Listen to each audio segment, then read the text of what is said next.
Hey, welcome back to Critical Builds. So today we're going to be doing a Shadow Blade build.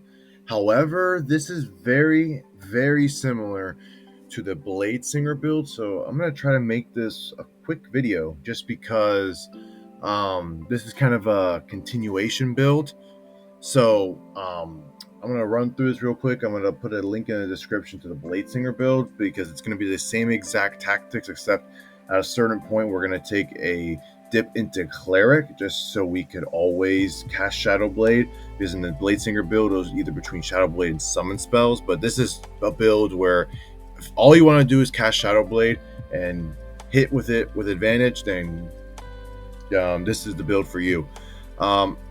If you're gonna get to level 11 or 12, then maybe play an elf, but remember, if you can't hit the enemy, you can't deal damage. So my thing is that I feel like you're going to be fighting flying enemies by 11, 12, 13, 14.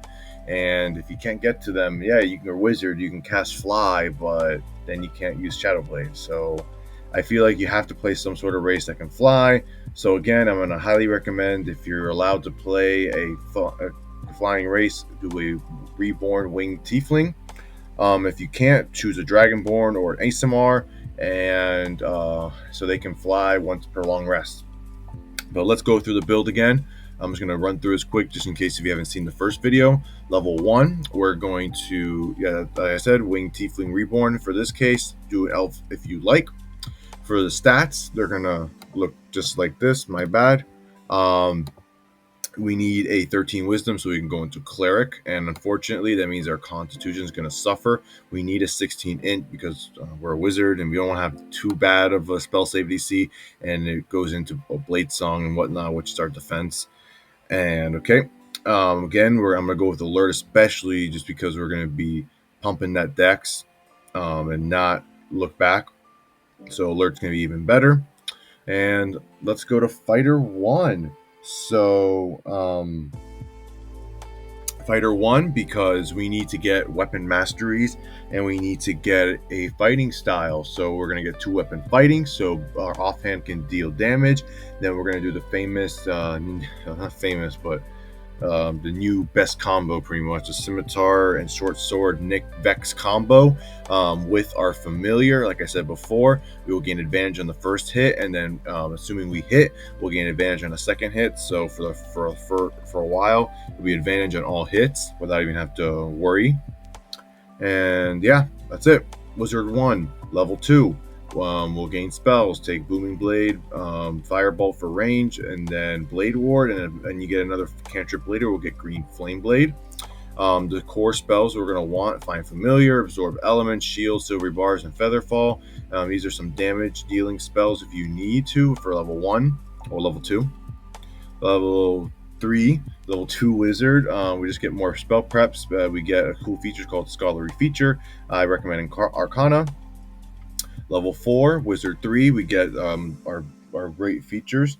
Blade Song. Blade Song is going to be, this is why I said also we need to have a good int, because Blade Song is going to help us with our AC, also help with Constitution saving throws. I mean, not Constitution saving throws, concentration saving throws. We have added into that, and we're proficient, so a good chance we don't lose concentration. Then we get our core spells of the build: Shadow Blade and Mirror Image and Suggestion are great spells out of combat. For Suggestion and Mirror Image could help with defense if you set it up beforehand or first round of combat. Then we're going to take Dual Wielder. This allows us to attack twice now with our Shadow Blade before we even get extra attack. But we have to set up the Shadow Blade first, and then hopefully you can have your Blade Song set up before combat. If not, it's going to take 2 turns to start dealing 2 extra. It's going to take 2 turns of combat to really get that Shadow Blade extra damage going, but it's worth it for those long drawn out combats. Then level 5 wizard, we get third level spells: Fireball, Counterspell, Spell Magic, Spirit Shroud, Lehman's Tiny Hut, Summon Fae. Sorry, this is from the old build, kind of directly copy and pasted a lot of this stuff. Our whole point is to is just for this whole build is Shadow Blade, so it's going to be your only concentration spell attack wise. So yeah, and Demon Timing Touch, a great spell just to help with short resting. Level 7 Wizard 6 is going to be extra attack and also busted extra attack. So now we can use either Booming Blade or Green Flame Blade on top of this extra attack. Use Booming Blade for the most part and Green Flame Blade when 2 enemies are within 5 feet of each other. So then it's going to be Scimitar with advantage from this familiar. Then cast Booming Blade, attack with the Shadow Blade. Bonus action, we get to attack with the Shadow Blade, and also we get the simultaneous attack, free attack Shadow Blade.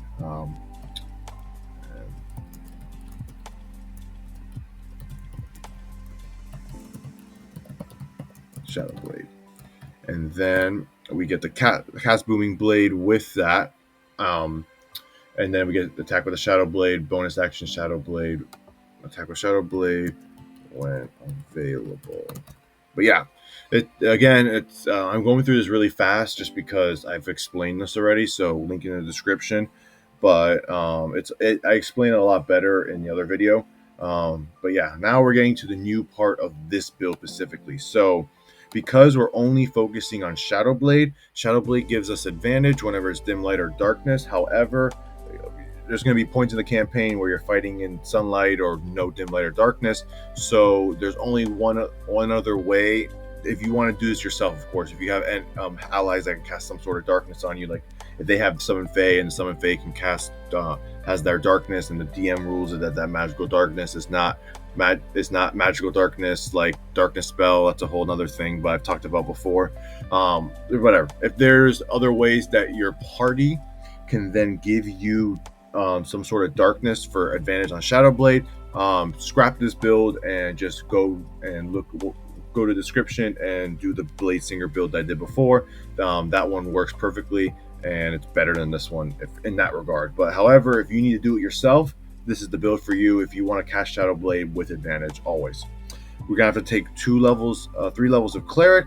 Level 1 and 2, it's whatever. You get some cantrips, you'll get some spells. Pick whatever you want. Bless is good. Healing Word, Shield of Faith, Detect Magic. Just in case you couldn't get it earlier with Wizard. You could though get the spell with Wizard, of course, but like you only have a certain amount of spells you can learn, prep, and then maybe you didn't find it. You get what I'm saying. This level here is pretty much wasted. It's a dead level. You get nothing here. You might want to use Divine Spark, I guess, but from going once you hit level 3 of Cleric, your Channel Divinity, don't just ignore this. Don't even bother using these features. You're going to only be using Twilight Sanctuary. So Twilight Sanctuary is what's going to grant you the it's whenever you use this feature, yeah, you get 1d6 Cleric temporary HP, and it can help end the charm or frighten effects, but also it causes dim light, and concentration free.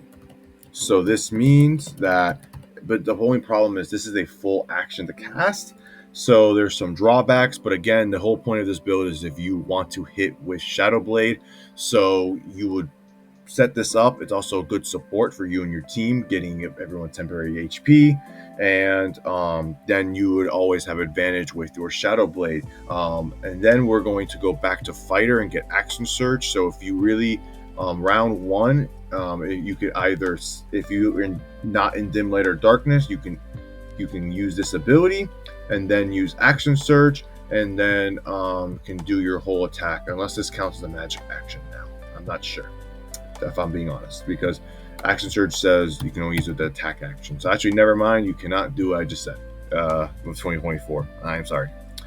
But yeah, the whole point of this is to be able to use Shadow Blade whenever you do not have dim light or darkness passively set up. And then what I would do is, since this is just like a gimmick build, I guess, just go Fighter 2, Cleric 4, max out Dex, get Action Surge. If you end up taking the Elf, then triple advantage, and this is pretty much it. Yeah, the summary of this build: defensively, Blade Song Shield, boosted concentration states from Blade Song, absorb elements, silvery barbs, twilight sanctuary. Then the whole point of this build is always have advantage with shadow blade, and then yeah, that's it. You hit with your scimitar, shadow blade, plus the booming blade on top of the shadow blade, and then you get hit again with the shadow blade, and then you could bonus action and hit with the shadow blade if you have the bonus slot open. Then you can action surge and then repeat all of that except for the actual bonus action attack that uses the bonus action. So yeah, it's gonna be a really quick video. It's only 10 minutes. So far, probably get to 11 now. And here, please join the Discord, comment, like, subscribe. I'm trying to get as many build videos out as possible that I know of. I'll get to a point where I probably run out of builds, and then hopefully I'll be able to have enough people in the Discord and the comments suggest builds that they want me to do. But yeah, I hope you enjoyed this. Just trying to make this nice and quick since I already did most of the explaining in the Bladesinger video. Link in the description. Yeah. Until next time.